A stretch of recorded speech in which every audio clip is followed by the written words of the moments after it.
नेपाल के हालात पर भारत नजर रखे हुए है। सीसीएस की बैठक में प्रधानमंत्री मोदी ने कहा कि नेपाल की स्थिरता, शांति और समृद्धि भारत के लिए काफी अहम है। नेपाल में जारी हिंसा और अशांति पर भारत सरकार लगातार नजर रख रही है। पीएम नरेंद्र मोदी ने सीसीएस की बैठक बुलाई और नेपाल में हुई हिंसा पर चिंता व्यक्त की। उन्होंने नेपाल के हालात पर चिंता जाहिर करते हुए शांति की अपील की। बैठक में पीएम मोदी ने कहा कि नेपाल की स्थिरता, शांति और समृद्धि भारत के लिए बहुत अहम है। नेपाल में हुई हिंसा को उन्होंने हृदय विदारक करार दिया और कहा कि उन्हें इस बात का दुख है कि हिंसा में कई युवाओं ने अपनी जान गंवाई है। नेपाल की स्थिरता, शांति और समृद्धि हमारे लिए बहुत महत्वपूर्ण है। नेपाल के हालात को देखते हुए सीमा से जुड़े इलाकों पर निगरानी बढ़ा दी गई है। सुरक्षा बलों को परिस्थिति पर नजर रखने के निर्देश दिए गए हैं। नेपाल से सटी सीमाओं की भी सुरक्षा कड़ी कर दी गई है। नेपाल में पिछले 2 दिनों से हिंसा का दौर चल रहा है। हिंसा में कई लोगों की जान जा चुकी है। इस प्रदर्शन में अब तक कई लोगों की मौत हो चुकी है। प्रदर्शनकारियों ने राष्ट्रपति, प्रधानमंत्री और कई अन्य मंत्रियों के आवासों पर हमले किए हैं। विरोध प्रदर्शन और हिंसा के बीच कल काठमांडू में नेपाल की संसद को आग के हवाले कर दिया गया। जिस संसद को कल आग के हवाले किया गया उसके अंदर अब क्या बचा है। टीवी9 भारतवर्ष संवाददाता विपिन चौबे आज नेपाली संसद के अंदर पहुंचे और उन्होंने आंखों देखी तबाही और बर्बादी को दुनिया के सामने रखा। पहला भारतीय कैमरा है जो इस अग्निकांड के बाद उस संसद भवन के अंदर आपको लेकर हम चल रहे हैं, जो दिखाएंगे कैसे आग लगाया गया और आग लगाने के बाद सिचुएशन क्या है। मेरे कैमरा पर्सन चेतन इस वक्त मेरे साथ आ रहे हैं। पहला भारतीय टीवी चैनल जो इस आगजनी के बाद, ये सबसे बड़ा जो रिसेप्शन था पार्लियामेंट का, उस रिसेप्शन की तस्वीरें देखिए। रिसेप्शन का वो जो टेबल होती है, अलमारी होती है, वो सब कुछ कैसे जलकर खाक हो गया। पूरा यहाँ पर जो डेकोरेशन किया गया था, जो इंटीरियर था, वो देखिए कैसे ये पूरा जलकर खाक हो गया है। इसके बाद हम आपको ऊपर ले चलने की कोशिश करते हैं। ऊपर से हमें वो व्यू मिलेगा। चेतन बहुत संभल कर आइएगा, शीशे टूटे हुए हैं, पैर में आपको चुभ सकते हैं, तो बहुत ध्यान से हमें चलना होगा।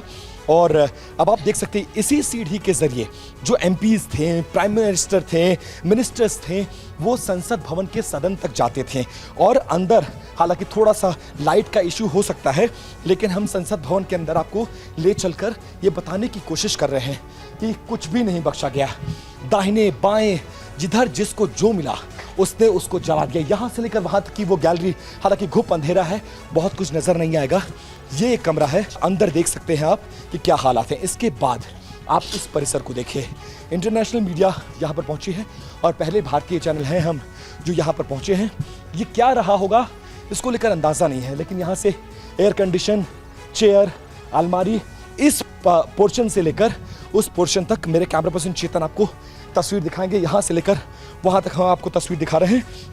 और हमें एक चीज़ और मिला, ये देखिए, ये शमशेर थापा किसी मिनिस्टर का वो नेम प्लेट है, इसको भी आग के हवाले कर दिया और तोड़ा गया। और इसके अलावा मैं बहुत सारी और चीज़ें, ये देखिए, ये प्रिंटर है, इसको भी आग के हवाले कर दिया गया। ये सीपीयू है, इसको भी आग के हवाले कर दिया गया। यहाँ पर एयर कंडीशन है, उसको आग के हवाले किया गया। अलमारी आप देख सकते हैं और ये पूरा पोर्शन इस कमरे में आई है। सारे जो शीशे हैं वो टूट कर गिर गए। अलमारियाँ, जो डॉक्यूमेंट्स हैं, रिकॉर्ड्स हैं, सब कुछ जल गया है। ये पूरे रिकॉर्ड्स रखे गए हैं यहाँ पर मुझे नजर आ रहा है, और उन रिकॉर्ड से अब भी धुआं उठ रहा है। और ये पूरा माहौल आप देख सकते हैं कि किस तरह से इसमें बोलना भी मुश्किल है क्योंकि धुआं बहुत ज्यादा है। ओपन एरिया के बाद भी यहाँ पर दम घुट रहा है। ये पूरा आप टॉप पे अगर देखेंगे तो ये पूरी फॉल सीलिंग है जो जलकर टूट कर गिर गई है। और अब भी यहाँ पर उठता हुआ धुआं इस जगह पर बता रहा है कि यहाँ पर बुझाने तक को कोई तैयार नहीं था। वजह सबको अपनी जान बचानी थी। जो सुरक्षाकर्मी थे, प्रदर्शनकारी, उन पर हमलावर हो गए थे। ये रास्ता सीधा उस पार्लियामेंट के सदन में जाता है जहां पर लोकसभा के अध्यक्ष बैठते हैं, प्रधानमंत्री बैठते हैं, मिनिस्टर्स बैठते हैं, एमपीज बैठते हैं। लेकिन दुर्भाग्यवश इसके आगे जाना मुमकिन नहीं है क्योंकि पूरा ऊपर का स्ट्रक्चर नीचे गिर चुका है और मैं अगर रास्ता बनाना भी चाहूं तो नहीं बन सकता है। मतलब ये सदन को जाने वाला रास्ता है जो बुरी तरह से ब्लॉक हो चुका है। ये वो जगह है जहां सांसदों के अलग अलग दलों के सांसदों की कुर्सियां लगा करती थी। ये देखिए सीढ़ी नुमा, किसी भी संसद में जैसे भारतीय संसद को आप देखते हैं कि सीढ़ी नुमा स्ट्रक्चर है, ऊपर से लेकर मंत्रियों के बैठने की जगह होती है, एक तरफ पक्ष बैठता है एक तरफ विपक्ष बैठता है। वो पूरा इलाका जलकर खाक हो गया। ऊपर से तो हमें रास्ता नहीं मिल रहा था, लेकिन नीचे से हमें लकली रास्ता मिल गया है। और संसद भवन के अंदर की वो पहली तस्वीर जिसमें पूरा सदन जलकर खाक हो गया है, जिसका गुंबद दूर से दिखता है और मंत्रियों के बैठने की जगह, प्रधानमंत्री के बैठने की जगह। और ये समझ में नहीं आ रहा है जिस एरिया में मैं खड़ा हूं ये पक्ष का है या विपक्ष का है। सबका स्ट्रक्चर टूट के गिर गया, सब कुछ जलकर खाक हो गया।